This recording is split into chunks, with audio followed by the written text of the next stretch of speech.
Please proceed to the next one.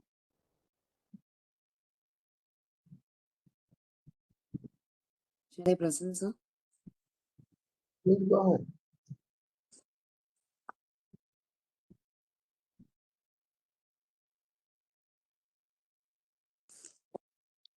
Good evening, sir. My topic is invasive blood pressure monitoring. It is a method that involves inserting a catheter into an artery to provide continuous beat-to-beat blood pressure readings. Advantages mainly include it provides continuous beat-to-beat blood pressure, useful in patients who are prone to sudden blood pressure changes, especially in vascular surgeries, close monitoring or control of blood pressure in head injury and patients on inotropes.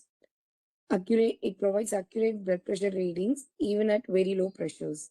Useful where non-invasive blood pressure measurements is difficult. Example, burns, obesity, and gross peripheral edema. It is useful.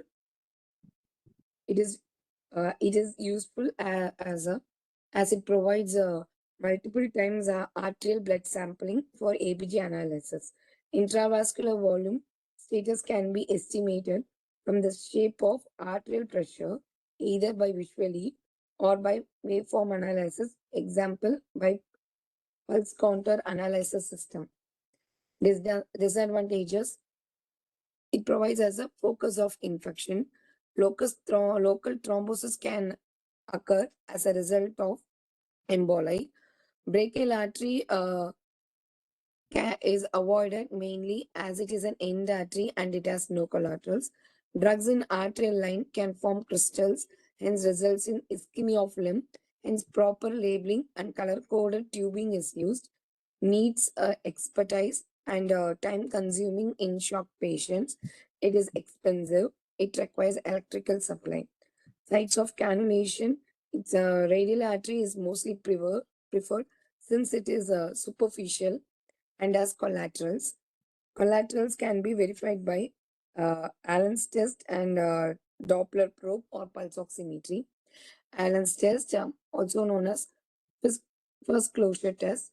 Thumb is kept over the patient radial and ulnar artery side. Clench his hand for 3 to 4 times. Compress the vessels and ask him to extend the fingers, open the fingers. The hands will be blanched. Now release radial artery and return of skin color within 30 seconds is appreciated. We have to repeat the other side for ulnar artery pattern C2. Ulnar artery is more difficult and tortuous, hence it is avoided. Brachial artery can lead to thrombosis as well as damage to median nerve is also possible.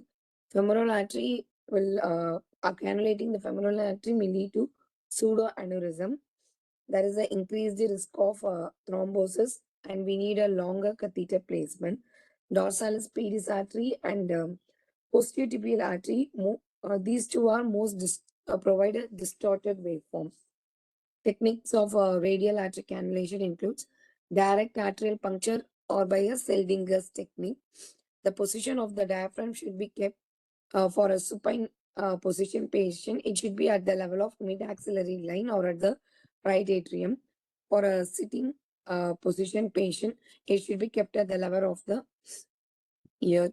Components of invasive blood pressure monitoring includes measuring apparatus, transducer, and a monitor.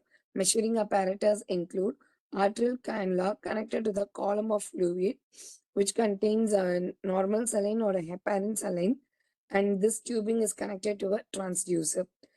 Uh, it also consists of a flush bag which contains 500 ml of NS with 500 units of heparin at 300 millimeters of mercury. The flush system provides a slow continuous flush at 4 to 5 ml per hour. Transducers convert mechanical energy into electrical signal. The diaphragm acts as a base. Pressure of fluid on tubing moves to the diaphragm. As pressure applied to the diaphragm, it stretches and the resistance changes and it results in electrical output. The principle is strain gauge principle.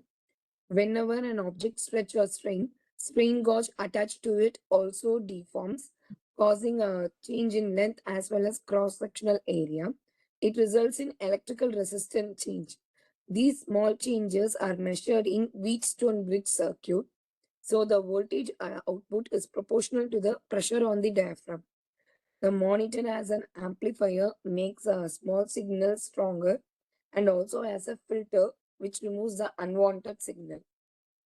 The waveform consists of a systolic upstroke followed by a systolic peak pressure, a systolic decline, a dichrotic notch, and diastolic runoff, and end diastolic pressure.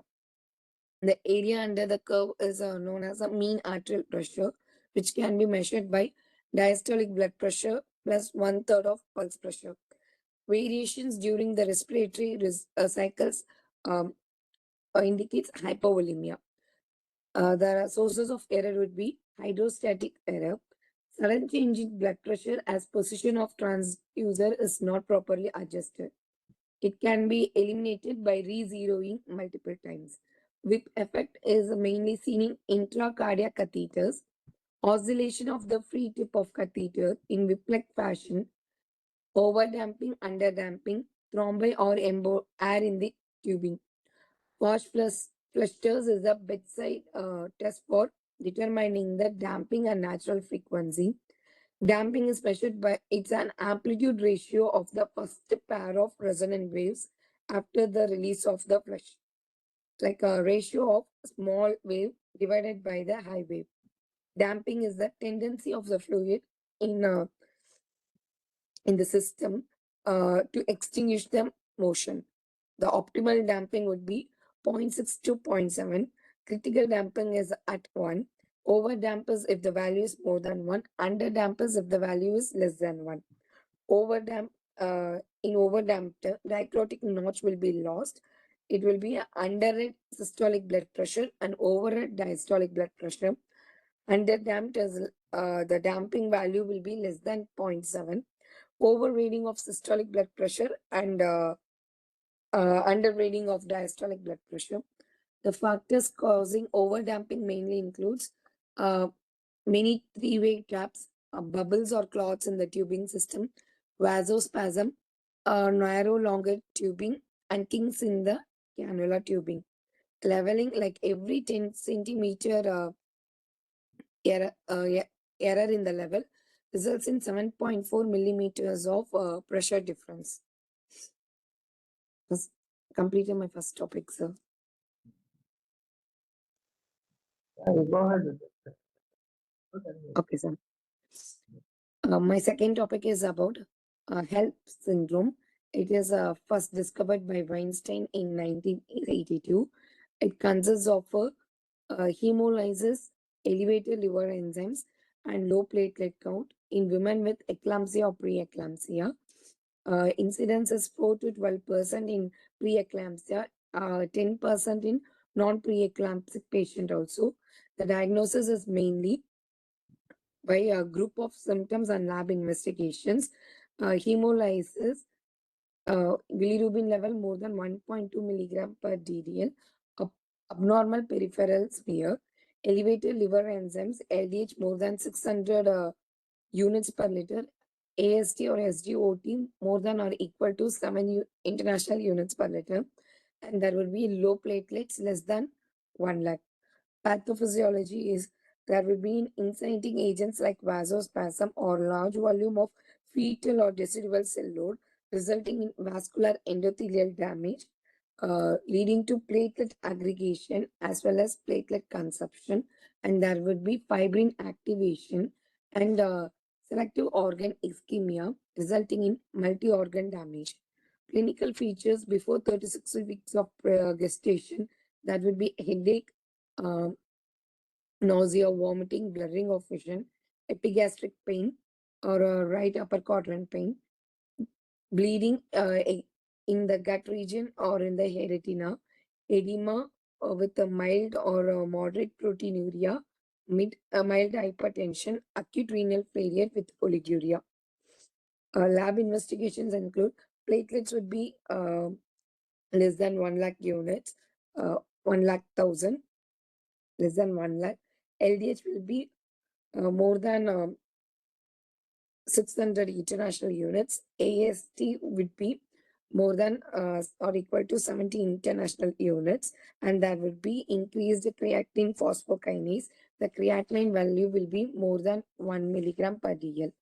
Management is mainly symptomatic treatment by optimizing the blood products if the platelets is less than 50,000, and optimizing the fluid, providing appropriate oxygenation, input output charting, and managing proper IV fluids. Antihypertensive therapy, and we have to maintain the blood pressure less than 160 above 100 millimeters of mercury. Hence, labetalol 10 to 20 mg IV till maximum dose of 1 milligram per kg. Hydralazine can be given as 5 to 10 mg IV till maximum dose of 20 mg. Nitroglycerin as a 0.5 to 5 microgram per kg per minute. Definitive treatment is C-section. If the fetus is immature, glucocorticoids can be given and delivery can be conducted after 48 hours. Plasmapheresis can be considered. DEXA treatment, high dose of dexamethasone can be given. The standard dose is given for the immature fetus for lung maturity. Higher doses are given for the management of health syndrome. If the platelet is less than 1 lakh with symptoms of preeclampsia or severe hypertension, 10 mg IV 12th hourly can be given. Postpartum treatment can be given 10 mg every 12 hours. Complication, it can mainly lead to liver hematoma, infection, liver failure, pulmonary embolism, gastrointestinal bleeding, embolism, DIC, abruption, and ARDS. Anesthesia implication is epidural can be considered whenever the platelet is more than 1 lakh with normal bleeding and clotting time. This epidural catheter should not be kept for a long for these patients. They may have impaired drug metabolism, and there is a possibility of hepatic rupture also. General anesthesia is considered when the regional anesthesia is safe, abruption, coagulopathy, and there is non-assuring of fetal heart rate. And in investigations, we could find cystocytes, birth cells, or spirocytes in the peripheral smear. That will be increased indirect bilirubin and reduced hemoglobin. The increase in LDH as well as haptoglobins also as a early markers. Thank you, sir. Okay. First of all, I appreciate you for training your voice with a throat infection and trying to present the topics. Can I ask you some questions? Will you be able to answer with your throat? Yes, I'll answer. What is the length of the tubing that you require for intra-arterial blood pressure monitoring?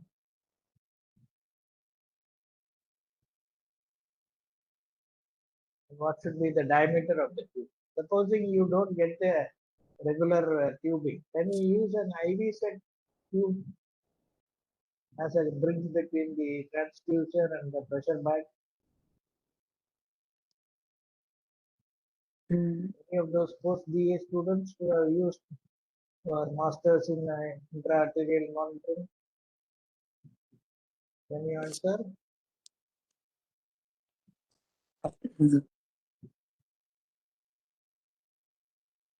Are they there or not? Nobody is opening them. Sir, yes, sir. Damodaran, Kamal, are you Yes, hearing sir. me? Yes, sir, I can hear you, sir. Sir, those tubings will have different elasticity, sir. So IV sets, I'm not sure if we can use those IV sets for monitoring purposes, sir. You can use IV sets, is it? I'm not too sure if we can use it, sir, because those the walls of those IV sets might be more elastic, so the pressure reading might not be that accurate, sir. It can be It disseminated. requires a different thick set tubing. Okay? It should be 120 centimeters long, and it should have a diameter of 1.5 to 3 millimeter. Okay? That is the specification. What is square wave test? Have you heard of square wave test? during intra-arterial blood pressure monitoring?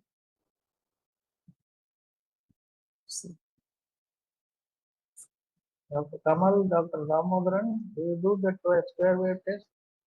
Sir, square wave is after flush the like after when we just flush the IV, like the set the waveform which appears has to be within less than two proper waveforms, sir. Like which the within less two waveforms, it should be the correct one.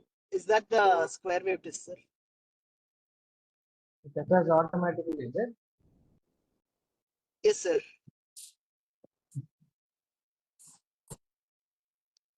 Dr. Damodaran there?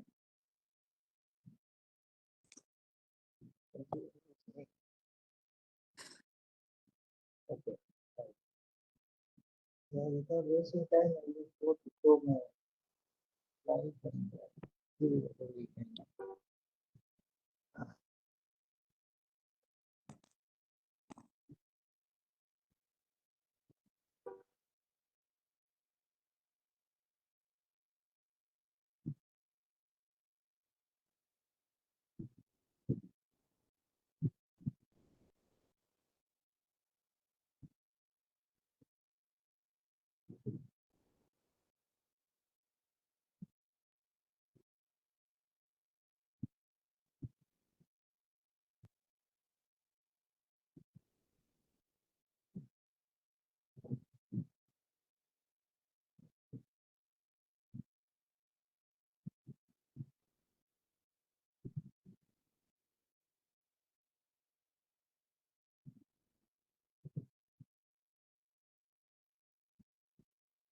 I just finished the HELP syndrome here. It's a life-threatening pregnancy complication, which is a variant of preeclampsia. And occurs during the later stages of pregnancy, may occur after childbirth also. Just like your eclampsia occurring antenatally as well as postnatally, HELP syndrome can occur after childbirth also. And it's an acronym for inclusion of these three conditions: hemolysis, elevated liver enzymes, and low platelet count. And it can be difficult to diagnose. The symptoms often mistaken for gastritis, flu, or acute hepatitis, gallbladder disease, etc. And it may patients with preeclampsia or eclampsia are at a higher risk of developing HELP rather than non-eclamptic patients. The other risk factors which can cause HELP syndrome are poor physical state, lacking prenatal care, previous high-risk pregnancies, family history of HELP syndrome, preeclampsia, or hypertension. And the signs and symptoms are blurry vision, chest or abdominal pain, headache, fatigue, etc., general malaise, nausea, vomiting, weight gain, swelling, bleeding, and seizures. And the common complaint is maybe because of the enlargement of the liver leading to right upper quadrant abdominal pain. You can present with sometimes features of DAC or disseminated intravascular coagulation or placental abruption or hepatic rupture and infarction. And hepatic histology shows fatty infiltration, intravascular fibrin deposits, neutrophil infiltrate, sinusoidal obstruction, and intrahepatic vascular congestion, hepatic necrosis, and periportal. And the result intrahepatic parenchymal and subcapsular hemorrhages and capsular rupture also can happen. It is an exaggerated activation of complement system and hepatic inflammation. This is the main pathology or etiology for HELP syndrome. Exaggerated activation of the complement system. These are nothing but a series of proteins which activate the coagulation cascade and greater hepatic inflammation. There is a subset of HELP syndrome caused by complement dysregulation associated with thrombotic microthrombotic formation, pregnancy-related hemolytic uremic syndrome also. And there is a long chain 3-hydroxy acyl CoA dehydrogenase deficiency, which may be contributing to this particular syndrome. So these are the three etiologies that have been proposed. And the pathophysiology coagulation cascade is activated by addition of platelets and activated and damaged endothelium. Platelets release thromboxane and serotonin, leading to vasospasm and platelet aggregation. And this causes consumption of platelets, which leads to thrombocytopenia. And the red blood cells break down, passing through these platelet fibrin capillaries and result in microangiopathic hemolytic anemia. And multi-organ microvascular injury can happen, leads to hepatic necrosis and the development of syndrome. The differential diagnosis are preeclampsia with DAC, acute fatty liver of pregnancy, thrombotic thrombocytopenic hyperpura, pregnancy-related hemolytic uremic syndrome, SLE, and antiphospholipid syndrome and fulminant viral hepatitis. All these things are the differential diagnosis. How do you evaluate this patient? Complete blood count, peripheral smear, liver function test, aspartate and alanine level estimation, bilirubin, creatinine to help the diagnosis of HELLP syndrome. And liver enzymes are usually elevated. So you can have a haptoglobin LDH and coagulation studies done, which will include fibrinogen, prothrombin, and activated platelet time. And Tennessee criteria for diagnosing HELLP syndrome: hemolysis confirmed by at least 2 lab tests, elevated liver enzymes, AST and ALP more than 2 times the upper limit of the normal, and platelet count less than 100,000. And HELLP syndrome can be classified into 2 categories. It can be a complete or a partial category. Complete, which means all the 3 criteria of hemolysis, low elevated enzyme, and low platelet. In partial, a severe preeclampsia plus one of the following only, not all these 3. So, in the Mississippi classification of HELLP syndrome, categorizes severity into 3 classes based only on the platelet count, and that is mainly to manage the anesthetic and obstetric management to avoid excessive bleeding and the problems associated with that. And the HELLP syndrome involves platelet activation, leading to affecting the clotting factors. And then we have the other coagulation markers like PT, PT, and fibrinogen will all be normal. And DAC may coexist if there is a PT and PTT abnormality, then you may have to think of DAC with a low fibrinogen level. So this distinction is very, very important to decide whether you can go for a regional technique or not. And way of management, first step is in severe patients, stabilize them hemodynamically, assess the fetal status with a non-stress test, the ultrasound examination for a biophysical profile. Then intensivist, hepatologist, nephrologist, hematologist, surgical, gynecologist, and neonatologist all should form a team, and it's a multidisciplinary approach. That is very, very important. In patients with severe hypertension, you have to control the hypertension with the usual method you do as in preeclampsia with labetalol, hydroxyl, etc. For severe right upper quadrant epigastric pain, bedside ultrasound to rule out liver rupture, fulminant liver failure, or hepatic bleeding, and CT scan or MRI should be done. In surgical intervention, sometimes we may have to go up to the level of liver transplantation if the liver is badly damaged, if there is evidence of rupture. And less invasive percutaneous embolization of the hepatic arteries can be done if the patient has a rupture of the liver vessels in stable patients. Management of the other problems is mainly supportive. Patients in DAC, pulmonary edema, or acute respiratory failure, or acute kidney injury. These are the 4 major complications which can kill the patient. So massive transfusions can be required. And red cell transfusion, if hemoglobin is less than 7 grams, is indicated. And all active bleeding patients will with any degree of thrombocytopenia to be transfused with platelets. At coexisting DAC, we should give FFP and cryoprecipitate to replace the heterinogen. And patients with HELLP syndrome coexisting with thrombotic thrombocytopenia, there is an indication of plasma exchange also.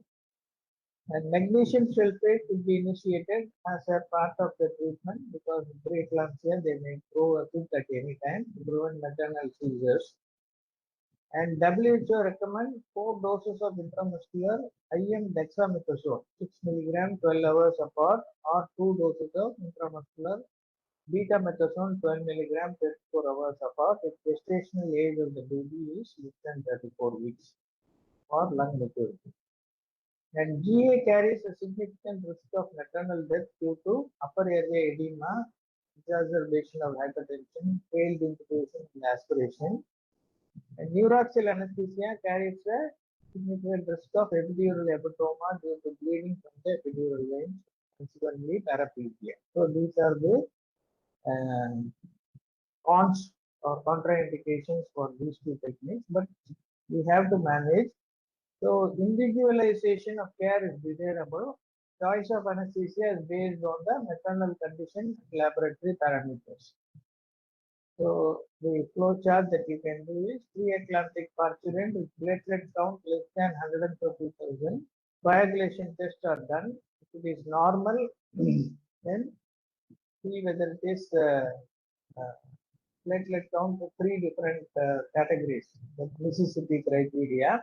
If the platelet count is coagulation test normal, but platelet count less than 50,000, it is indicated for GA general anesthesia or platelet transfusion and corticosteroid, and repeat the testing and see whether it comes to between 50,000 to 100,000. And if there is preeclampsia, test ordered within 12 to 24 hours, you can go ahead with spinal or epidural anesthesia.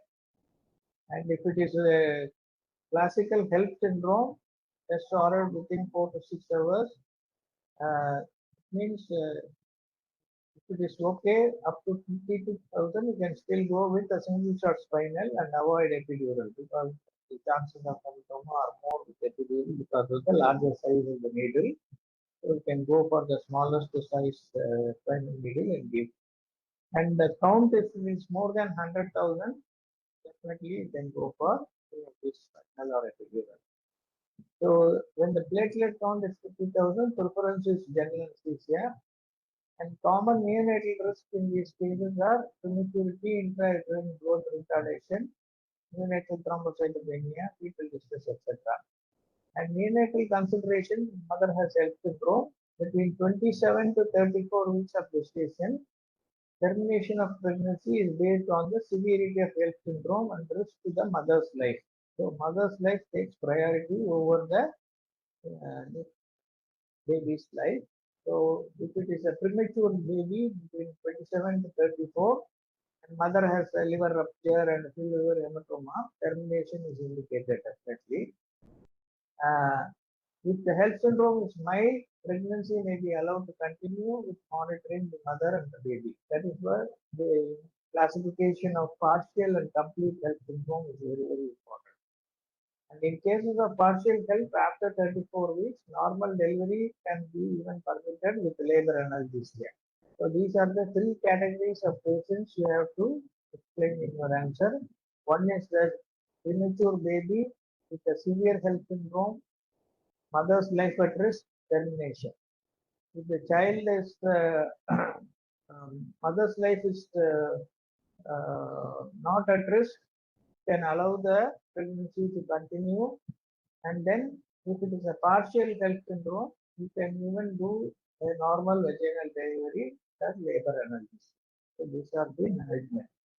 Coming to the direct arterial pressure monitoring, it is a form of invasive blood pressure monitoring, as all of you know, performed in the peripheral artery. Usually radial artery is preferred. Indications are clinically ill patients in ICU who require close monitoring, patients being treated for vasoactive medications, And surgery patient has increased risk of morbidity and mortality either by pre-existing comorbidities or because of the complicated nature of the surgical procedure. A patient who require frequent ABV, like patients on prolonged mechanical ventilation, may also need a invasive monitoring. Contraindications: infection at the site, anatomical variation without collaterals or absent collaterals, and presence of peripheral arterial vascular insufficiency or vascular disease with arthritis. Coagulopathy, a patient taking anticoagulation drugs are a relative contraindication. It is not an absolute contraindication. What are the complications it can produce? Infection, lack of collateral circulation resulting in ischemia, formation of hematoma, formation of AV fistula, stenosis of the vessel, and blood loss. Now, these are all the common equipments that you need, basic needs for arterial pressure monitoring or frequently, what is the catheter, the three-way stop, small diameter tubings, pressure transducer, etc. So, this is the tubing that is normally attached. This is the transducer set. These are all the current syringes, etc. So, the arterial catheters, they come in different forms. We have a Vigan lead as well as a vascular flow switch. So, this is the switch which can stop or can release it to see flow. And this is the completely assembled set. So you can see this goes to the artery, there's a three-way tap, and the tubing connected to the transducer, etc. And the radial artery is preferred site because of low complications, and you have to perform Allen steps to make sure that ulnar collateral is patent. And technique of radial line insertion can be different because during our days it is always a blind palpatory method. We used to palpate the radial artery at the wrist over the radial bone and then make a direct puncture by the feel of it and insert the cannula. So this is the direct cannulation technique, and stabilizing the resting position either with a tape or with the aid of an assistant. And then the radial artery is palpated, cannula is inserted aiming to hit the middle of the artery at an angle of approximately 30 degrees to the skin. And when there is free flow of arterial blood, you can connect the cannula sheath advance into the artery. This is the older method. And this is the transfixation method, where what you do is here after obtaining a flashback, the cannula is still advanced posterior to the posterior wall of the artery. Then the needle is removed and the syringe is attached to the cannula.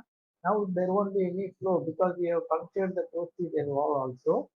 Then after attaching a cannula saline syringe to the cannula, you slowly withdraw the cannula, and once you are in the lumen, you will get a free aspiration of blood. And once on that level, you make the cannula parallel to the skin and then advance it. So this is called the transfixation technique. So you can see here, we will go and puncture that, and then put the needle. And once you go behind the posterior wall, you take out the needle, attach the syringe, and then aspirate and withdraw the cannula gently to come into the lumen. If you fail in that, it will invariably produce a hematoma. So this is the technique which is only meant for very experienced people, but this is more safer technique than the fixation technique. The third is the guide wire Seldinger technique, which most of you would have seen with the modern day guide wire cannulas. And lastly, ultrasound from guided by insertion, nowadays to achieve a successful insertion. And it can be secured in place by sutures or adhesive strip plasters. Nowadays, mostly we use only adhesive plaster. If it is going to be for a temporary period, we don't suture it. But if it is in the ICU, where it is going to be retained for a long time, it is preferable to suture it so that the cannula doesn't get dislodged. And the transducer flush is immediately connected, and the arterial cannula is not stitched in place. This must be highlighted in the alert box on the patient's observation chart. So this is a modern safety list which is included. So if you don't put a structure, you have to write it very legibly at the top of the case sheet that cannula is only plastered and not sutured. Arterial insertion checklist sticker to be completed and placed in the patient's medical record. So this is the final picture of after we have done the cannulation. So there is an arterial line insertion, complete all information. So this is all not for your theory answers. This is more for your knowledge. Nowadays, this being taken as a very important step in management. These are all the uh, uh, chart which has to be filled up for medical legal purposes. And the monitoring system consists of four main parts: the indwelling invasive catheter and cannula, transducer which receives signal from the tubing and converts it to electrical energy, the flush system which maintains epic with efficiency, and the bedside monitor which displays the wave. So this is the total. So cannula is inserted into that arm, then it is attached to the saline filled non-compressible tubing. That is the reason why you cannot use any IV line or IV set for this. It will be a non-compressible, strong IV line. Otherwise, the problem of mounting will be more in the speed and the gate value. And the pressure transmission and automatic flushing system is very important. It is connected to the pressure bag. So the flush system or transducer set consists of inflate the pressure to 300 millimeters for adults. It will allow continuous pressure 3 ml per hour to keep the arterial line patent. For pediatric, to inflate it only to 150 ml millimeters, so that it will flush with 1.5 ml per hour. And this is the uh, uh, pressure flush system with a pressure bag, which you will be aware of. And transducer must be zeroed correctly and leveled at a known reference point. And the right atrium is used as the reference point for arterial catheters. And the position of the right atrium is estimated at the phlebistostatic axis. It is called the phlebistostatic axis, which intersects the mid-axillary line with the fourth intercostal space. So this is the picture. The patient is lying supine. This is the line. But when the patient is in a surgical position, then it will go a little up. It will not correspond to this. And calibrating and zeroing procedure. So locate the phlebistostatic axis, the mid-axillary line in the top of the space. Turn the three-way tap off to the patient. After remove the cap from the three-way port, press the zero key on the monitor. Look for a display indicating that zeroing has occurred, and then replace the cap in the three-way and turn the stopcock to the patient. Now the blood will get connected to the line. Observe the waveform. Document the blood pressure measurements, including DNA. And the transducer must be calibrated following insertion of the arterial cannula. Then every time there is a beginning of the shift, whenever the patient's position is changed, again you must calibrate the transducer. And the patient transducer set is completely changed for some reason, then again you must calibrate it. And if there is any doubt concerning the displayed recordings, then also you must calibrate it.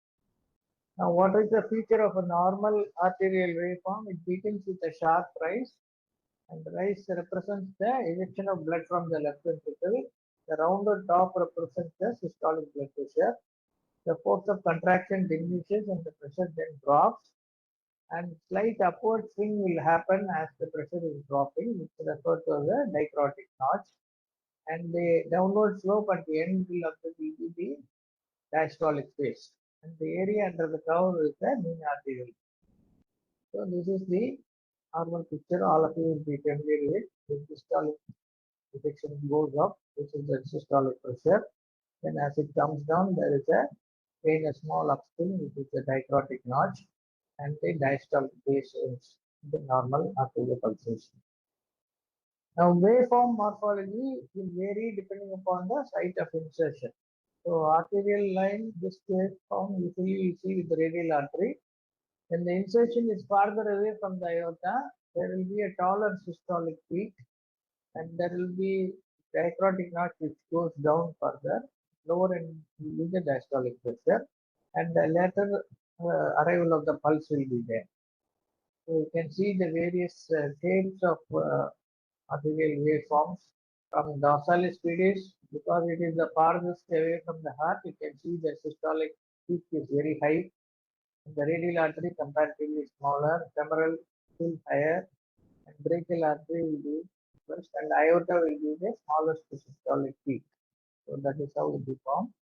Now, damping and resonance is a common question they may ask you in the exam, as well as you have to write this answer if it is asked. So anything that reduces the energy in the transducer system will reduce the amplitude of the oscillation. This is called the damping. So damping means depressing or making trying to reduce the amplitude. So some degree of damping is needed in all systems, which is called the critical damping. But if it becomes excessive, the output will be adversely affected. And excessive damping is referred to as over damping, and insufficient damping is referred to as under damping. So most damping arises from friction in the fluid pathway. So you can see this is a normal systolic peak, diachrotic notch, and diastolic. Whereas if it is over damped, the systolic peak doesn't go up at all. It becomes more flattened. And if it is under damped, the systolic peak becomes more taller than the normal one. So you can see this three pictures to remember how it happens. The square wave test. When fast flush valve is squeezed, the transducer receives a surge of pressurized saline. This produces a waveform. It doesn't happen automatically. You have to flush the valve and then it will receive a pressurized saline. This produces a waveform that rises sharply, plateaus, and drops off. It doesn't go like the systolic, diachrotic, and then diastolic. It rather goes like a square wave. And when the flush valve is removed, this is the square wave pattern. So you can see this is the normal arterial waveform. So flush valve is activated, then the whole uh, wave turns into a square pattern. Now, why should we do the square wave pattern? To find out whether the damping is occurring or not. Damping is normal or not. So the natural frequency is the time between the oscillation. It should be around 30 hertz. And two oscillations occur after the flush valve is released. Each oscillation's amplitude must be no more than 1/3 of the previous oscillation. So if that is happening, that means this is a the good arterial line has a distinct diachrotic notch, and then the flush will there be only two oscillations only. So that means this is a good waveform correctly done with a normal damping. On the contrary, if you have a over damped vessel, already the damping will cause a reduced systolic peaking. So that the diachrotic notch is lost and the waveform appears normally smooth and curved. And once you activate the flush, what happens? There is just only one oscillation. It's not the two oscillations as you saw earlier. And then they die off, absorbed in the air bubble or clot, and if there is there, over damping will happen. So this should be the actual systolic. There is a false underestimated systolic. So this is a over damped system. When the system is under damped, you can see there will be multiple oscillations after you do the square wave test. So the square wave test is done mainly to find out whether your waveform is normally damped or under damped or over damped. And the damping can be caused by the various conditions which we correctly mentioned. And this is the reason why you should have a correct size tubing, which is very important for this. Now, just for the knowledge of it, which conditions produce an arterial waveform like this? You can see here the slurred gradual systolic upstroke and an absent diastolic notch, the diachrotic notch. And here this is a disvariant pulse with a second strong diachrotic notch. Can you identify these conditions? Bindhu or anyone else?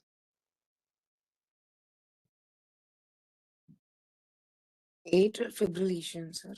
Atrial fibrillation, you won't see the waveform at all. Very difficult in dysrhythmias, the invasive line doesn't work properly. So this is aortic stenosis. Okay, so the blood flow is reduced. This is aortic regurgitation. So these two conditions will be handled. And what is resonance? Is another part of this topic. So resonance in an arterial waveform is a relationship dropping. It occurs when the frequency of the pressure wave from the heart pumping which matches the natural frequency of the arterial line system. And the mechanism of recurrence is the two frequencies combine to create an amplified distorted waveform that does not accurately represent the patient's blood pressure. So if it is resonance is too much, it will distort the waveform. Waveform characteristic can appear unnaturally tall, have multiple spikes, just like this. And the accuracy issues, amplified waveform can lead to severe overestimation of systolic pressure. If the resonance is too much, widening the pulse width. And relationship to damping is resonance is a type of oscillation that can be reduced or eliminated by increased damping, an optional system. Damping is set at a level that avoids the signal resonance while still allowing quick response. So there is a relationship between these two things. So these are all the points that we have to be written for intra-arterial pressure monitoring.